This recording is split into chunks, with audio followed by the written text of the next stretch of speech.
इयत्ता पहिलीपासून हिंदी सक्तीची असावी की नाही या संदर्भात शासनानं नरेंद्र जाधव समिती नेमली होती. त्या समितीचा अहवालही शासनाला सादर झालेला आहे.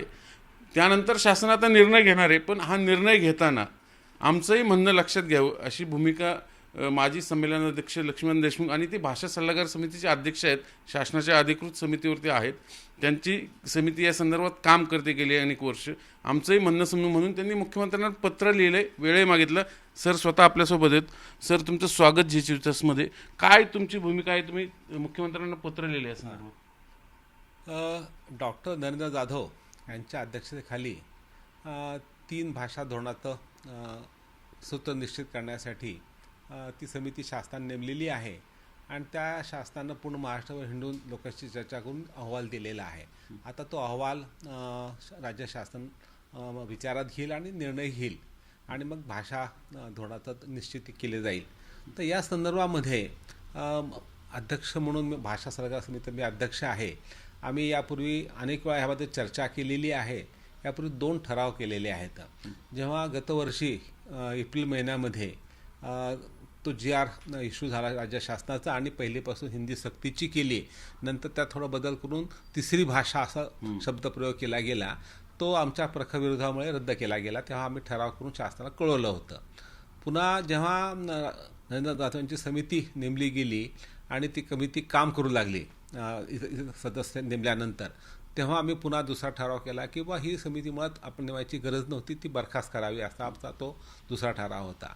परंतु ती समिती काम नेमली झाली, तिने काम केलं. आता तो अहवाल शासनाच्या विचाराधीन आहे.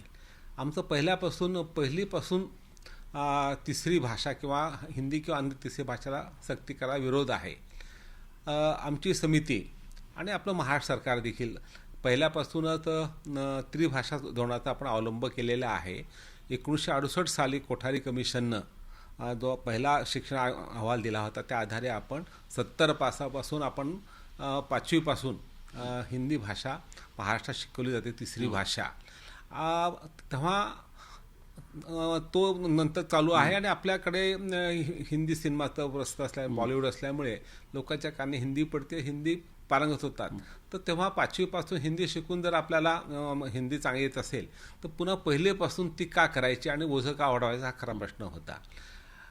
ह्याचं दुसरी पार्श्वभूमी अशी आहे की जे नवं शिक्षण धोरण 2020 साली आलं होतं त्यामध्ये देखील त्यांनी 6वीपासून तिसरी भाषा शिकवावी असं स्पष्ट दिलं असताना आपल्या SCERTने जी पुन्हा जी संस्था आपली आहे शिक्षणाबद्दल काम करणारी, त्यांनी तो बदल केला आणि पहिल्यापासून सक्तीची केली.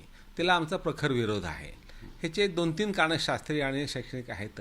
एक तर म्हणजे मातृभाषेमध्ये आपण 8वीपर्यंत शिक्षण घ्यावं असं पहिल्यापासून अनेक शिफारसी केलेल्या आहेत.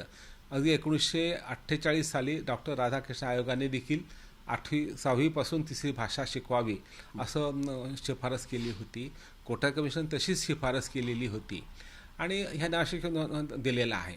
पुन्हा दुसरी गोष्ट म्हणजे आज मराठी पहिली दुसरीला मराठी आणि हिंदी 3 विषय आहेत, मराठी, हिंदी आणि इंग्रजी. ह्या 2 भाषा पहिली दुसरीमध्ये शिकावी, पारंगत व्हावं आणि मग त्याच्या आधारे तिसरी भाषामध्ये मग ह्या 2 भाषेच्या आधारे इतर विषय शिकावेत असं मूळ कल्पना आहे. तर असं मुळातच 2 वर्षामध्ये 2 भाषा, एक मातृभाषा मराठी आणि इंग्रजी भाषा शिकणं, पारंगत होणं आणि त्या आधारे इतर विषय समजून घेणं ही सोपी प्रक्रिया नाही. तर त्यामध्ये मुलाचं शक्ती खूप खर्च होते. त्यामुळे पुन्हा तिसऱ्या भाषा ओझं का लावायचं. आज अशी अवस्था आहे की 2024चा रिपोर्ट जर पाहिला परखचा तर महाराष्ट्राचा जो गुणवत्ता क्रमांक आहे तो 8वा आहे आणि महाराष्ट्राची भाषिक जी गुणवत्ता आहे ती साधारणपणे 60% आहे. ह्याचाच अर्थ प्रत्येक 10 मुलाचा 4 मुलाची शैक्षणिक गुणवत्ता भाषेसंबंधी कमी झालेली आहे. मागील 2-3 वर्षामध्ये पाहिलं तर अनेक मराठी मुलं 10वीला मॅट्रिकच्या परीक्षेला मराठीत नापास होतात. जवळपास 40,000पर्यंत त्यांची संख्या आहे. तर तेव्हा मूळ आपली पहिली भाषा मातृभाषा ही पक्की न करता, चांगली न शिकवता पुन्हा दुसरी इंग्रजी भाषा आपण सक्तीची केली 2002 पासून, तर ती देखील आपण नीट न शिकवता तिसरी भाषा शिकवायची, त्यासाठी नवीन शिक्षकाची भरती नाही का इथं काही पूर्वतयारी नाही आहे, त्या शिक्षकात भरून घ्यावं. आज महाराष्ट्रामध्ये 8,000पेक्षा जास्त शाळा एक शिक्षकी आहेत आणि अनेक काही शेकड्यामध्ये द्विशिक्षिक शाळा आहेत.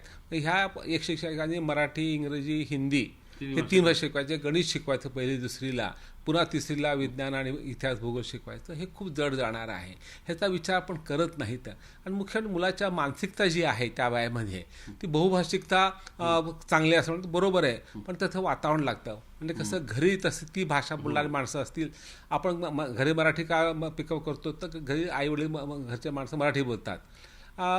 आपण महाराष्ट्रामध्ये आजही 87% घरामध्ये घरी मराठीच बोललं जातं, इंग्रजी पण बोललं जात नाही, हिंदी पण बोललं जात नाही. अशा परिस्थितीत हा मुलगा बहुभाषिक कसा होऊ शकेल हा काय प्रश्न आहे. आणि कानाला एखादी भाषा पडली आणि ती पिकअप केली तर ती फक्त बोलण्यापुरती असते, परंतु त्याचं आपण जेव्हा औपचारिक फॉर्मल शिक्षण घेतो मग त्यात व्याकरण आलं, उच्चार आलं, सेंटेन्सेसचं कन्स्ट्रक्शन आलं, ह्याला खूप वेळ लागतो. हे पाहता सर्व जगातील जे शिक्षणशास्त्रज्ञ आहेत, मानसशास्त्र आहेत, म्हणतात की बेस्ट शिक्षण हे मराठी आपल्या भाषेत दिलं गेलं पाहिजे. आणि आपली भाषा हा आपला देश असतो असं काही लोक म्हणतात. आणि आपला देश, आपला जर आपली भाषा असेल तर आपला देश मराठी आहे, महाराष्ट्राची आयडेंटिटी मराठी आहे, ती कमी होता कामा नये. आज महाराष्ट्रामध्ये 2011चं जे सेन्सस झालं, जनगणना, त्यामध्ये 68% फक्त मराठी होते आणि 32% इतर भाषिक होते. आता पुढल्या वर्षी आता होणार आहे तर त्या जवळपास 20 वर्षा कालखंड तो पण संपणार आहे, 18-19 वर्षा, त्याची संख्या 68ची कमी व्हायची शक्यता आहे, कारण इन्फ्लक्स वाढला आहे हिंदी भाषिकांचा. त्या हिंदी भाषिक लोकांचं प्रमाण वाढत चाललेलं आहे आणि ते त्यांची संस्कृती घेऊन येतात आणि इथं समरस होत नाहीत. त्यामुळे महाराष्ट्राचं हिंदीकरण होऊ नये ही एक फार मोठी भीती आम्हाला वाटते. आणि अनेक लोकांनी भीती वाटते की असं जर चालू राहिलं तर काही वर्षांनी 2050मध्ये महाराष्ट्र हा हिंदी भाषिक होणार नाही ना, ही भीती आहे. त्यामुळे आपली पूर्ण शक्ती ही मराठी केंद्रित असली पाहिजे. मराठी भाषा समृद्ध करणं, अभिजात भाषा झालेली आहे त्यात ज्ञान भाषा करायची, आपल्या रोजगाराची भाषा करायची, त्यासाठी तंत्रविज्ञानाच्या मदतीनं मराठी समृद्ध करणं आणि मराठीतून उच्च शिक्षण घेणं आणि रोजगार निर्मिती करणं हे खरं आपलं ध्येय आहे. ते सोडून आपण कारण हिंदीचा मुख्यमंत्र्यांना तुम्ही पत्र लिहिलंय, काय तुमची मागणी आहे मुख्यमंत्र्यांकडे आणि तुम्हाला वेळ मिळाला आहे का? आम्ही मुख्यमंत्र्यांना पत्र विनंती केलेली आहे की आपण ह्या जाधव समितीचा अहवालावर अंतिम निर्णय घेण्यापूर्वी आमच्या समितीशी चर्चा करावी. त्याने आम्ही त्यांना आमचा वेळ मागितला भेटीचा, तो आता मिळेल असं अपेक्षा आहे. प्रतिसाद मिळाला अजून त्यांचं काही उत्तर तर फक्त पोस्ट पावती आलेली, पत्र आपल्याला मिळालेले देतील समजा वेळ, परंतु तो द्यावशी अपेक्षा आहे. आणि आपल्या माध्यमातून मला त्यांना विनंती करायची राज्य शासनाला, मुख्यमंत्री महोदयांना की करावं. कारण आम्हाला आमचे जे आम्ही का नको म्हणतो तिसरी भाषा पहिलीपासून, हे कारण तुम्ही समजा आमच्याकडे 29 सदस्य आहेत आणि अतिशय चांगले ज्येष्ठ श्रेष्ठ असे मराठी भाषा तज्ज्ञ आहेत, शिक्षणशास्त्रज्ञ आहेत. आमच्या समितीमध्ये माजी कुलगुरू आहेत, माजी प्राध्यापक आहेत, माजी विज्ञान विषय अभ्यास बैठक रेग्युलर शासनाला अहवाल पण जातो. हो, दरमहा जात असतो. तो ते पद्धत दखल घेतली जाते की नाही तर ते आमच्या मराठी भाषा विभागात आम्ही पाठवतो, ते पुढे ते करत असतात, परंतु ते प्रत्येक गोष्ट जात नाही सीएम पर्यंत. हा विषय तिथं अशा आमची अपेक्षा आहे.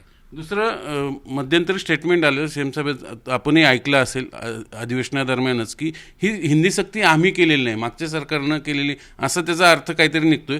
तर तुमचं काय आहे सगळ्याच्यात? नाही, आता मला असं वाटतं की ते त्यांचा जो संदर्भ आहे तो माशेलकर कमिटी अहवालाबद्दलचा आहे. माशेलकर कमिटी ही उद्धव ठाकरे मुख्यमंत्री असताना नेमली होती. ती उच्च शिक्षणामध्ये काय करावं NEPच्या अंतर्गत असं त्यांनी केलं होतं आणि त्यामध्ये त्यांनी त्यांच्या शिफारसी त्या शासनाने स्वीकारलेल्या आहेत. त्यामध्ये एक अशी शिफारस केली होती जी त्यांच्या अखत्यारीत नव्हती, की त्यांनी 12वीपर्यंत हिंदी आणि इंग्रजी सक्तीची करावी असं दिलं होतं. त्यांनी इंग्रजी जस्टिफिकेशन दिलं की बा 12वीनंतर तुम्हाला मेडिकलला जायचं, इंजिनिअर जायचं असं, ऑल इंडिया लेवलच्या परीक्षा ज्या असतात, नीट म्हणा, JEE म्हणा, कॅटच्या परीक्षा, त्यासाठी इंग्रजी असणं चांगलं आहे. पण त्यांनी हिंदीबद्दलचं काही एकही स्पष्टीकरण दिलं नाही.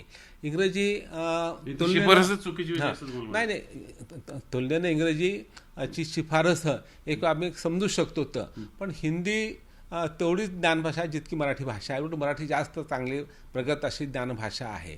त्यामुळे हिंदी शिकून आमचं ज्ञान संपन्न होत मराठी होणार नाही किंवा आम्हाला रोजगारही मिळणार नाहीत. त्यामुळे हिंदीची सक्ती पहिलीपासून करणं योग्य नाही.